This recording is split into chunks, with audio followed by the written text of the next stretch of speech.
Have you ever realized your husband of 10 years is smiling while tying a noose for your neck under the crystal chandeliers of a San Francisco restaurant? I sipped wine as he casually pronounced my death sentence. He spoke a language he assumed I did not understand, plotting to send me away for 15 years. He thought I was a docile sheep. He forgot that sheep do not slaughter wolves, but I certainly do. Hello, and a very warm welcome back to the cherished listeners of Maya Revenge Stories. Sadly, YouTube has completely demonetized our channel, leaving us without the budget to continue our operations. So if you enjoy today's story, please graciously consider supporting us by joining the Maya Revenge Stories Patreon community. Over on Patreon, you will discover even better, exclusive true stories with much longer runtimes and highly detailed situations that we simply cannot make public on YouTube, featuring multiple emotional voice actors within a single story. You can join us by scanning the Patreon QR code on your screen or by clicking the link in the description or pinned comment of this video. Now, let us begin today's story and step into the shoes of our main character, Sarah Freeman. I am 38 years old today, but on that particular evening, I felt like a ghost haunting my own life. For the past 7 years, I had entirely abandoned my demanding, high-stress career as a systemic risk analyst. I traded complex data algorithms for the quiet, invisible life of a perfectly supportive housewife. I made this sacrifice willingly to build a flawless domestic foundation for my husband, Julian, a fiercely ambitious man running an energy technology firm called OmniVertex Tech. I managed our sprawling estate, hosted his endless parade of investors, and kept the machinery of his life running so seamlessly that he could dedicate every waking second to conquering the corporate world. Tonight was designed to be his ultimate triumph.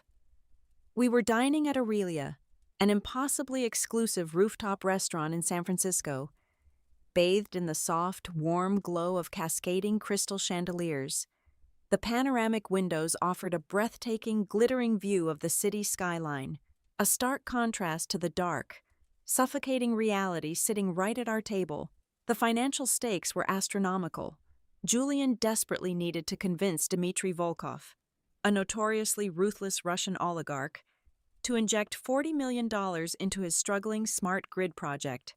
Before we left the house, Julian had tossed a velvet box containing a heavy diamond necklace onto our bed.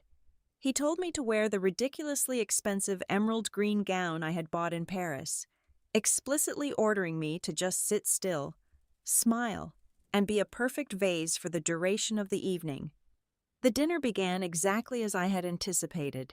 Julian was overflowing with unbearable smugness, swirling his glass of expensive vintage Bordeaux and pitching his grand vision with heavily practiced charisma. Dmitry, however, was a terrifying wall of ice. The oligarch barely touched his meticulously plated food, his pale eyes narrowing with deep, unwavering suspicion as he aggressively questioned the glaring legal loopholes of Julian's untested technology.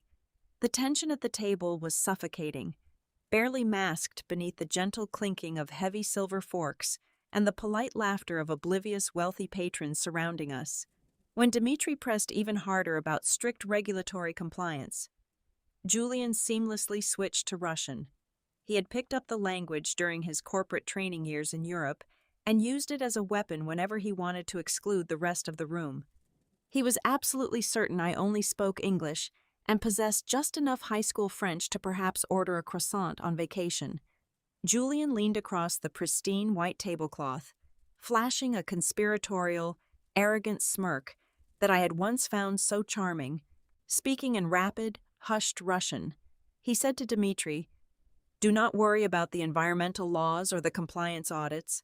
All the dirty money will be pushed directly through a shell company registered entirely in my wife's name.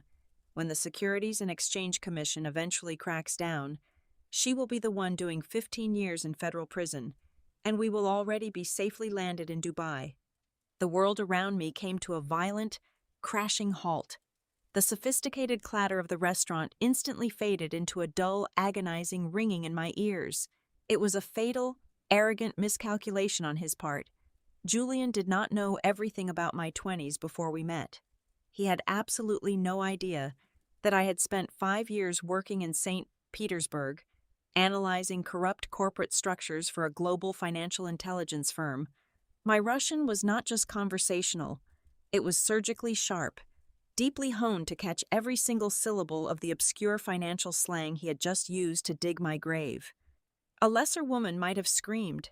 Another wife might have thrown her red wine right into his smug face, flipped the heavy oak table, or broken down in hysterical, loud tears right there in the middle of the Michelin-starred dining room.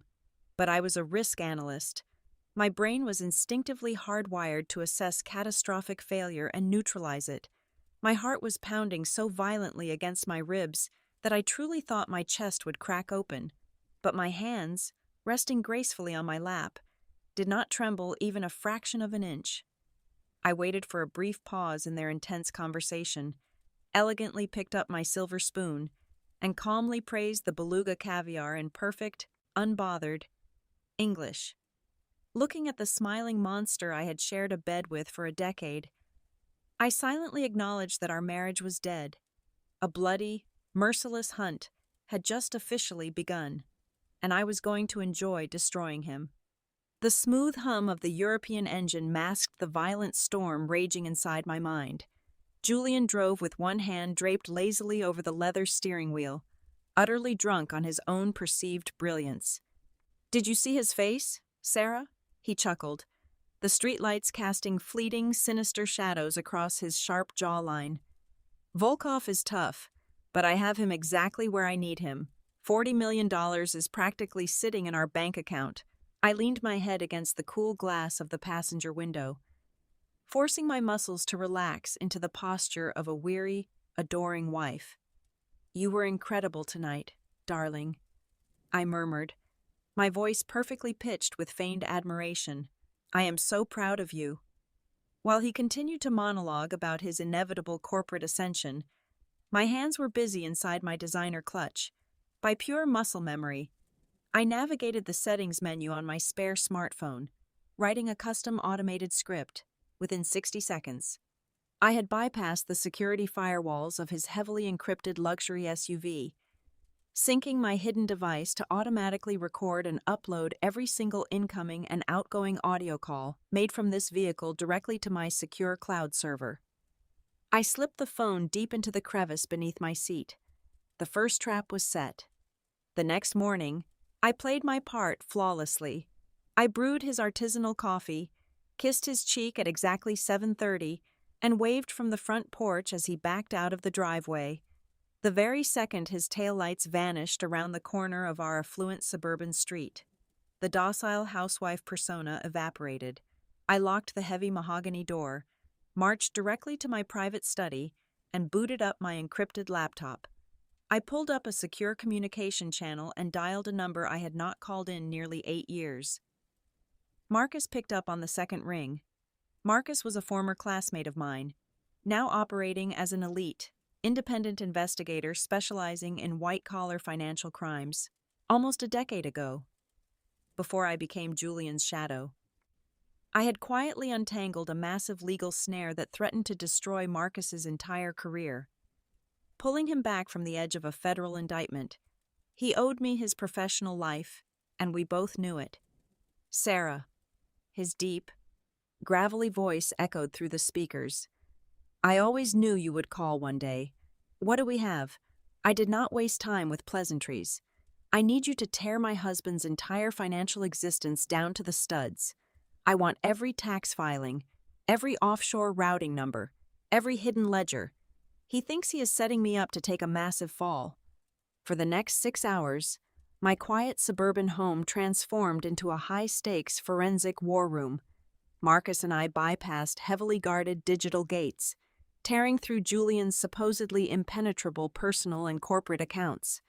It did not take long for the horrifying architecture of his betrayal to emerge on my glowing monitors. My fingers flew across the keyboard, cross-referencing encrypted tax documents with offshore registry databases. A sudden, sickening wave of nausea washed over me as a specific digital document rendered on the screen. It was a certificate of incorporation. Marcus, look at the Cayman Islands registry, I instructed, my voice dropping to a harsh whisper. There it was, in undeniable black and white. Julian had meticulously forged my electronic signature, not just once, but dozens of times across hundreds of pages of legal documentation. He had officially named me the sole chief executive officer and primary liability holder of 3 different anonymous shell companies registered in the Cayman Islands. These were the exact phantom entities he planned to use to funnel the illicit funds. If the federal authorities raided OmniVertex Tech tomorrow, Julian would walk away completely clean, while the paper trail would point a giant, blinding spotlight directly at my head. But the rabbit hole went much deeper, and it was far more insidious than simple money laundering. While Marcus traced the offshore accounts, I hacked directly into OmniVertex's internal engineering servers. I needed to see the underlying architecture of the smart grid technology Julian was peddling to the Russian oligarch. I spent 2 hours analyzing the proprietary algorithms, and the conclusion was undeniably absolute. The entire project was a magnificent, hollow lie. The core technology did not function. It was physically impossible to scale, plagued by catastrophic software failures that the engineering team had desperately tried to mask with falsified simulation reports. Julian was not just cutting corners. He was executing a massive, premeditated fraud. He had zero intention of ever delivering a working product to Volkov. He was actively stringing the ruthless billionaire along, waiting for the $40 million capital injection to hit the company's account so he could instantly bleed it dry and vanish into the wind. Sarah, I found the exit strategy, Marcus interrupted, his tone laced with pure disgust. A new set of financial wires populated on my screen, originating from one of the Cayman shell companies and terminating in the Middle East. Julian had recently finalized a covert real estate transaction. He had purchased a breathtaking, ultra-luxurious penthouse apartment in Dubai. The purchase price was a staggering $4 million, paid in full using untraceable cryptocurrency transfers. But the ultimate knife twist, the detail that finally severed any lingering shred of humanity I felt for my husband, was the name listed on the property deed right next to his, Elena. She was his 24-year-old executive assistant. She was the mousy, quiet girl who always wore sensible flat shoes, the one who brought me sparkling water with a shy smile whenever I visited the corporate office, the one who constantly praised my beautiful marriage. They were planning to build a billionaire lifestyle in a desert oasis, financed by stolen Russian money, while I rotted in a concrete federal cell. I sat back in my leather chair, the glow of the monitors casting harsh light across my face. A profound, terrifying stillness settled over the room. I was staring into the deepest abyss of romantic, financial, and legal betrayal a human being could possibly endure. Most people would shatter under the immense weight of this revelation. They would call a divorce lawyer, pack a bag, and run away crying. But I was not most people. I felt no sorrow, no grief, and no panic. Instead, a cold, calculated fury crystallized in my veins. Julian believed he had masterfully orchestrated the perfect crime because he assumed I was nothing more than a pretty, ignorant decoration. He was about to learn a fatal lesson about the woman he married. I was not just going to save myself from the federal penitentiary. I was going to systematically dismantle his empire, strip away his freedom, humiliate him in front of the entire world, and take absolutely everything he possessed. I reached over, closed the laptop, and smiled into the empty room. Marcus was brilliant at unearthing buried financial skeletons, but exposing Julian to the authorities at this exact moment would merely trigger a messy, protracted legal battle. A federal investigation would freeze the accounts. Sure, but Julian still had untraceable offshore assets and that penthouse in Dubai. He could fight a war of attrition. I needed a nuclear option. A $40 million transaction could not be derailed by a freelance investigator. It required the blunt force of the very man Julian was trying to con. I had to face Dmitry Volkov myself, turning the apex predator of this entire deal into my personal leverage. Locating a deeply paranoid Russian oligarch in San Francisco required finesse. But predicting his routine was simple enough once I mapped his corporate security footprint. 2 days later, I drove my sedan to the Obsidian Pines Country Club, an ultra-exclusive enclave nestled in the hills, where memberships cost $500,000 just to join the waitlist. It was a secluded fortress of old money and untouchable power, a place where Julian, with his desperate new money swagger, would never be permitted past the front iron gates. I, however, had retained a lifetime guest pass through a former consulting client I had saved from bankruptcy a decade ago. I found Dimitri seated entirely alone on the expansive stone terrace of the clubhouse, overlooking the manicured green of the 18th hole. He was smoking a dark, thick cigar, his massive bodyguards hovering discreetly near the entrance like gargoyles in tailored suits. I approached his table, the sharp click of my designer heels echoing against the stone tiles. He did not even bother to look up. He waved a dismissive hand, keeping his eyes on the golf course, assuming I was a lost socialite or a bold waitress looking for a generous tip. I did not introduce myself. I simply leaned down, placing both hands firmly on the polished wood of his table to invade his personal space, and spoke. I bypassed English entirely, my voice dropping into the harsh, precise, and deeply threatening cadence of native Russian. Do not worry about the environmental laws or the compliance audits. All the dirty money will be pushed directly through a shell company registered entirely in my wife's name. When the Securities and Exchange Commission eventually cracks down, she will be the one doing 15 years in federal prison, and we will already be safely landed in Dubai.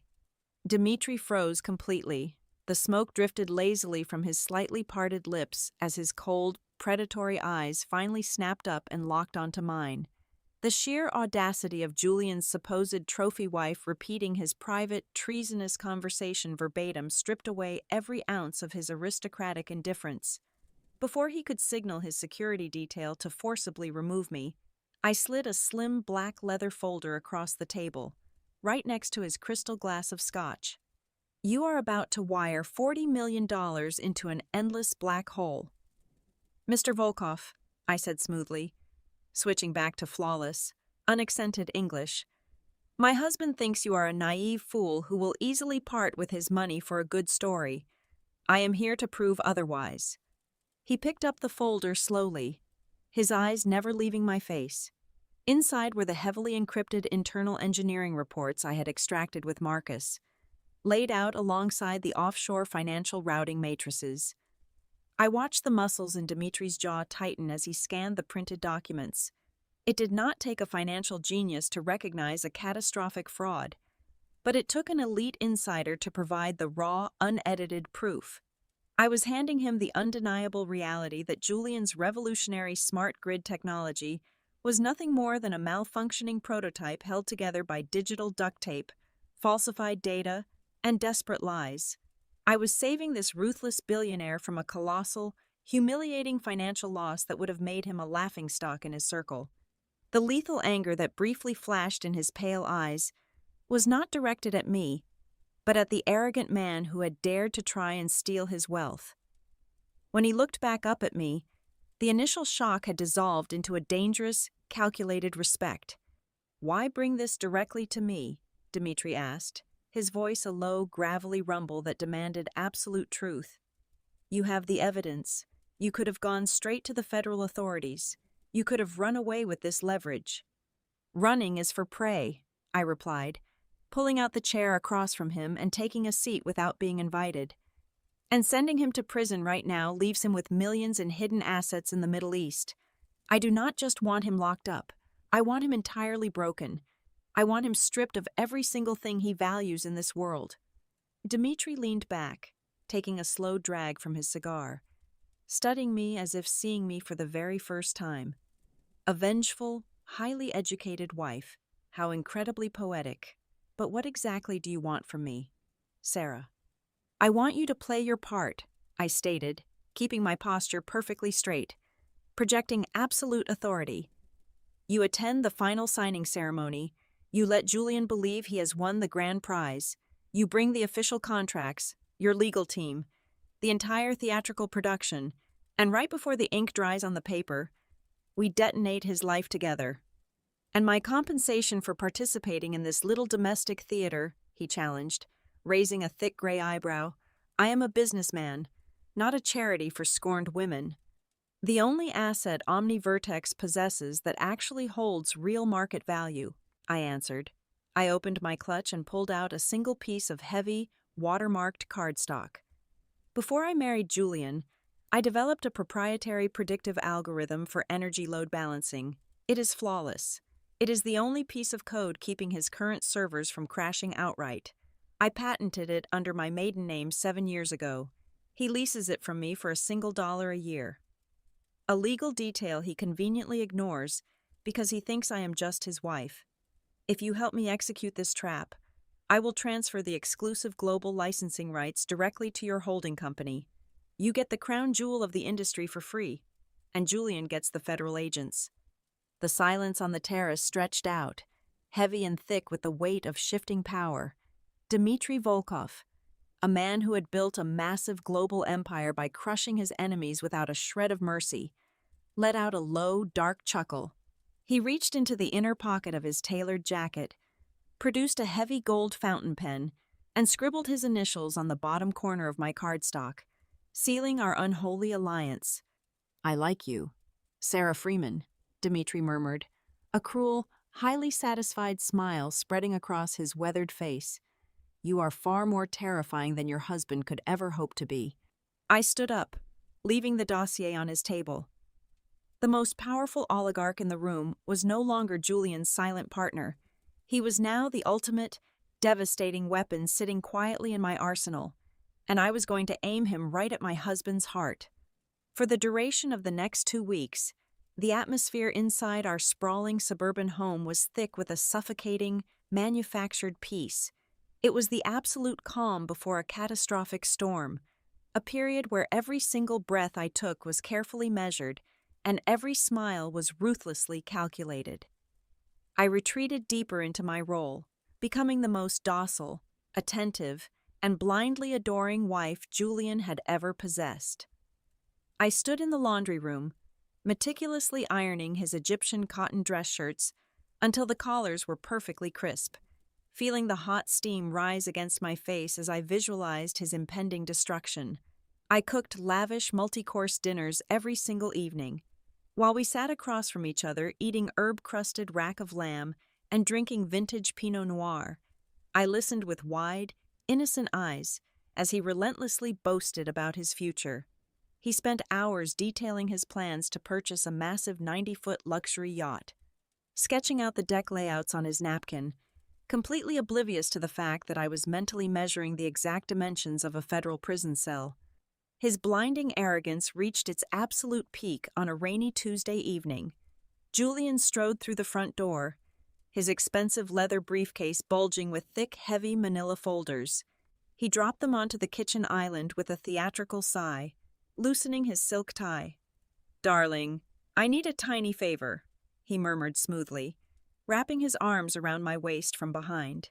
He pulled out a massive stack of complex legal documents, tapping the signature lines with his index finger.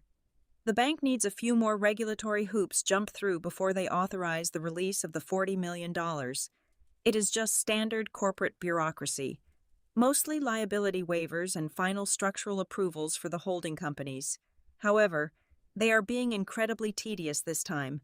They are insisting on a physical wet signature from you as the registered beneficiary, verified in person by a licensed notary." He was handing me a ticking time bomb, expecting me to willingly light the fuse and destroy my own future. If I signed those physical documents in front of a witness, the trap he had laid for me in the Cayman Islands would snap shut permanently, cementing my guilt in the eyes of the law. Instead of freezing, questioning the paperwork, or betraying even a flicker of hesitation, I leaned back against his chest and let out a soft, admiring laugh. I turned around, trailing my fingers lightly over his lapels. "Julian, this is the biggest deal of your entire life. You are about to secure $40 million and change the energy industry forever. I do not want to just sign these papers on our kitchen counter like it is a grocery receipt." I looked up into his eyes, projecting pure, unfiltered devotion.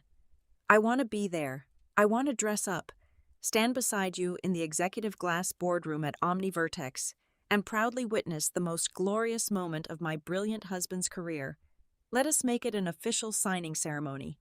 Julian stared at me for a split second, and then a slow, immensely satisfied smile spread across his handsome face. His bottomless vanity swallowed the bait whole, without chewing. A private signing was not enough for his ego anymore. He craved an audience to witness his fabricated triumph. "You are absolutely right," he declared, his eyes lighting up with manic excitement. "We should document this.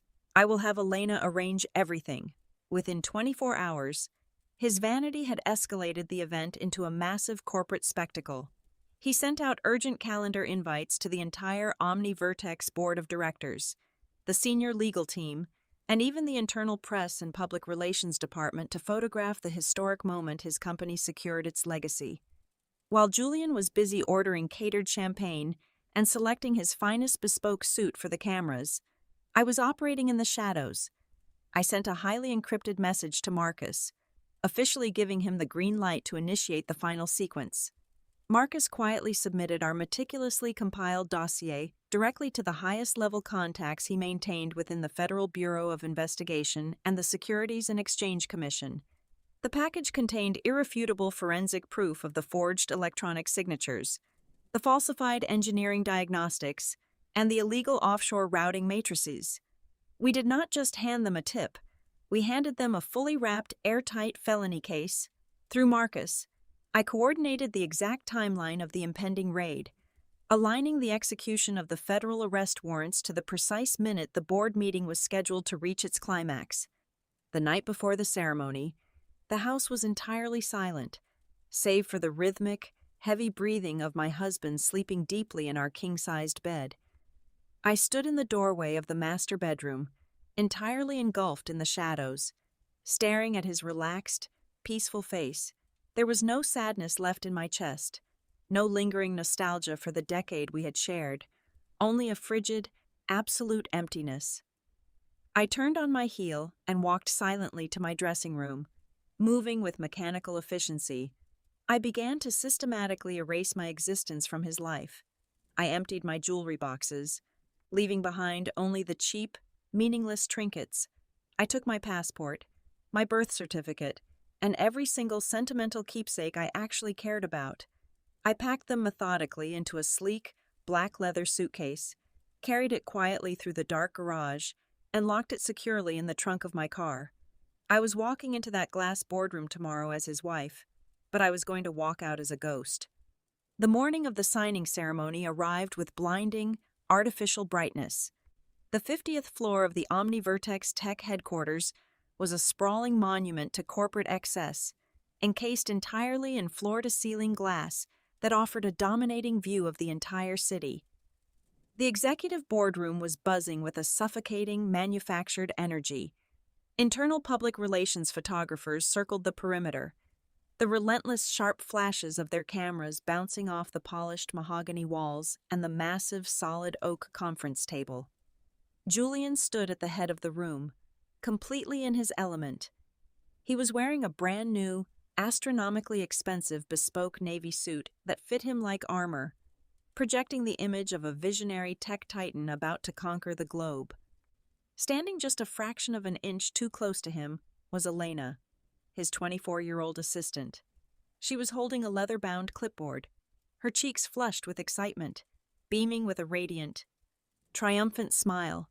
She kept stealing secretive, lingering glances at Julian, thoroughly convinced that she was witnessing the birth of their shared billionaire empire, completely unaware that I knew exactly what they had planned for their desert oasis. The heavy glass doors swung open, and the frantic chatter in the room instantly died. Dmitry Volkov stepped over the threshold, moving with the slow, deliberate heavy steps of an apex predator entering a cage full of frightened birds. He was flanked by 3 towering, grim-faced lawyers carrying titanium briefcases. The sudden drop in the room's temperature was palpable. Julian, however, was far too intoxicated by his own ego to notice the danger. He practically sprinted across the plush carpet to greet the oligarch, his hands extended, flashing a blinding practice smile. Julian unleashed a torrent of ridiculous, sycophantic flattery, bowing his head slightly before loudly dropping a few clunky, heavily accented Russian phrases into the conversation. He wanted to show the assembled board of directors that he possessed a profound, intimate bond with this terrifying billionaire. Julian thought he looked like a master negotiator. He had absolutely no idea that Dmitri was staring back at him with the cold, hollow eyes of a mortician examining a fresh corpse. Dmitri did not smile. He simply gave a curt nod and marched past Julian, taking his designated seat across the table. His lawyers immediately unlatched their briefcases, producing thick, heavy stacks of legal contracts and spreading them meticulously across the center of the oak table. The notary public, a nervous-looking man in a gray suit, stepped forward to organize the signature pages. The air in the room grew incredibly dense, thick with the smell of expensive cologne, fresh ink, and blind greed. The board members leaned forward in their ergonomic chairs, their eyes locked hungrily onto the documents that promised to secure $40 million for their failing company. Julian walked up behind my high-backed leather chair. I felt his hands rest heavily on my shoulders, his fingers digging slightly into the fabric of my dress in a gesture that looked affectionate to the cameras, but felt like a physical restraint to me. He leaned down, his cheek brushing against my hair. He reached over my shoulder and placed a heavy, cold Mont Blanc fountain pen directly into my right hand. "Sign it, darling, and we will have the whole world." Julian whispered softly into my ear, his voice trembling slightly with pure, unadulterated greed. Every single eye in the boardroom shifted to me. The photographers raised their heavy lenses, waiting to capture the historic moment the founder's beautiful, supportive wife finalized the monumental transaction. I felt the smooth, cold resin of the pen between my fingers. I did not rush.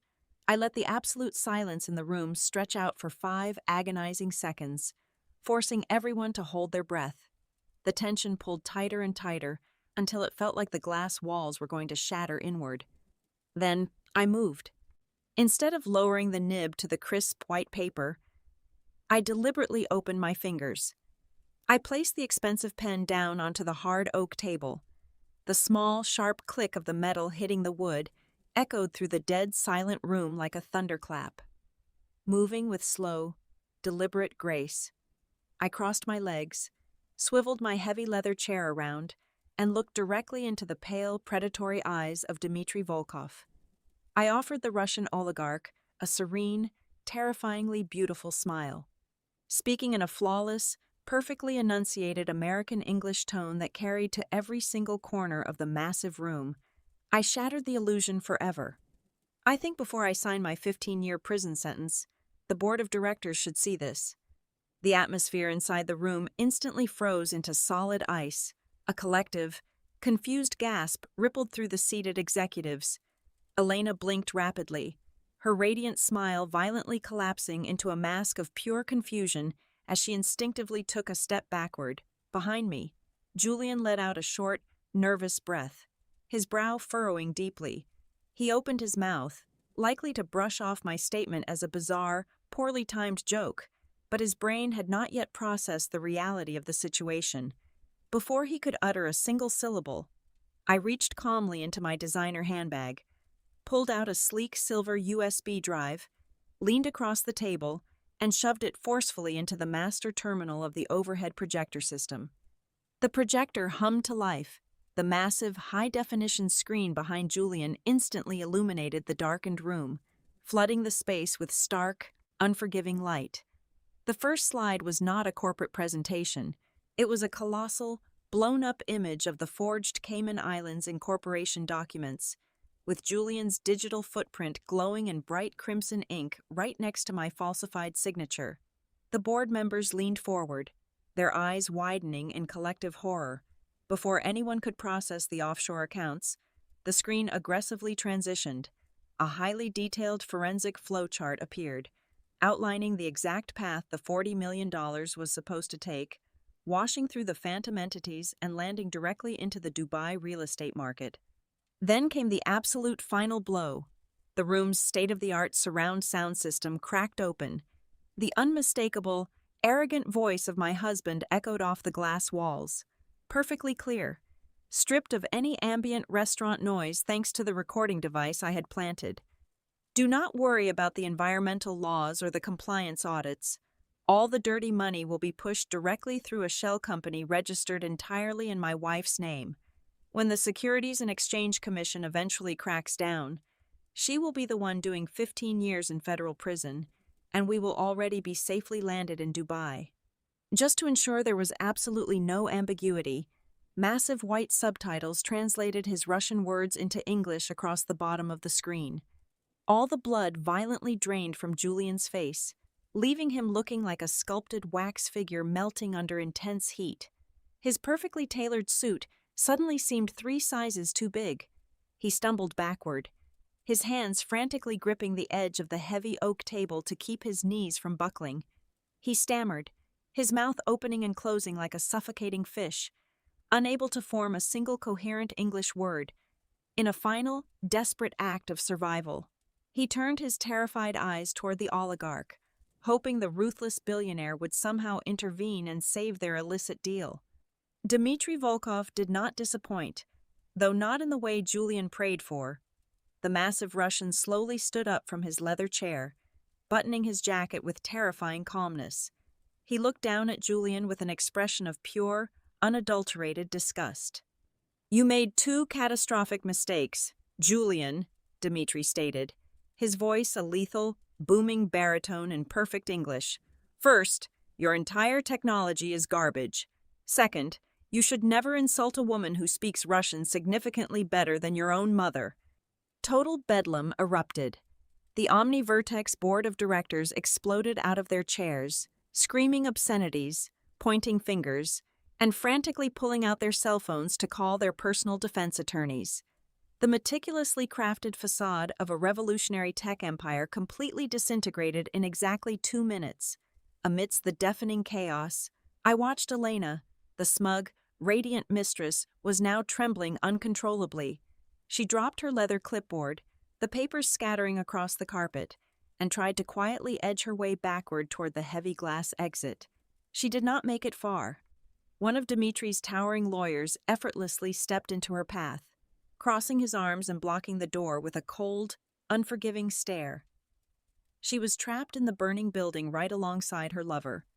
Just as the panic inside the boardroom reached a fever pitch, the heavy glass doors were violently thrown open from the outside.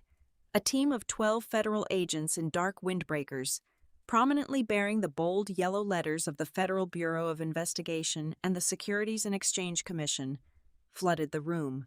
They moved with swift, terrifying tactical precision. "Julian," a senior agent shouted over the noise, flashing a gold badge. "You are under arrest for multiple counts of felony securities fraud, wire fraud, and aggravated identity theft. Put your hands flat on the table right now." The sharp, metallic click of heavy steel handcuffs snapping shut around his wrists was the most beautiful symphony I had ever heard in my entire life. Julian was hyperventilating, his eyes wildly darting around the room until they finally locked onto me. The smug visionary was completely gone, replaced by a broken, pathetic man facing decades behind concrete walls. He started screaming my name, begging me to explain, begging me to help him, his voice cracking with absolute despair. I walked slowly around the oak table, ignoring the federal agents, ignoring the screaming board members, and ignoring the flashing cameras of the paralyzed public relations team. I stopped right in front of him. His tie was askew, his expensive shirt wrinkled by the physical struggle of the arrest. With gentle, almost loving precision, I reached out and slowly buttoned the disheveled top button of his jacket, smoothing his collar exactly the way a devoted wife would.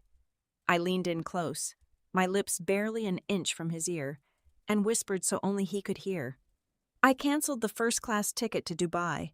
Make sure you stay warm in federal prison. My darling husband." I did not wait to see the final, crushing realization wash over his face. Nor did I stick around to watch them drag him to the freight elevator. I turned my back on the wreckage and walked out of the glass boardroom. I moved with my head held high, my spine completely straight, striding through the chaotic hallways of OmniVertex Tech as employees stared in stunned silence. I did not take a single penny of his dirty money. I had already filed the divorce papers, and Marcus had ensured my name was completely cleared of any legal wrongdoing. When I pushed through the revolving glass doors of the lobby and stepped out into the crisp, cool San Francisco air, a luxurious black car was already waiting at the curb.